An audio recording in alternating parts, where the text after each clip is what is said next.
அத்தர் கொண்டு அதை நிரப்ப வேண்டும் இந்த அல்லி ராணி குளிக்க. இந்த ரீதியில் அன்பு செய்தால் என்னவாகுமோ என் பாடு? காற்று வந்து உன் குழல் கலைத்தால் கைது செய்வதென ஏற்பாடு.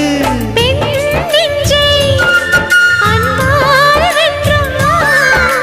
ஹே ராணி, அந்த இந்திரலோகத்தில் நான் கொண்டு தருவேன் நான் ஒரு பூவீதம். உன் அன்பு அது போதும். தொடு தொடுவெனவே வானவில் என்னை தூரத்தில் அழைக்கின்ற நேரம். விடு விடுவெனவே வாலிப மனது விண்வெளி விண்வெளி ஏறும். மன்னவா, ஒரு கோயில் போல் இந்த மாளிகை எதற்காக? தேவியே என் ஜீவனே இந்த ஆலயம்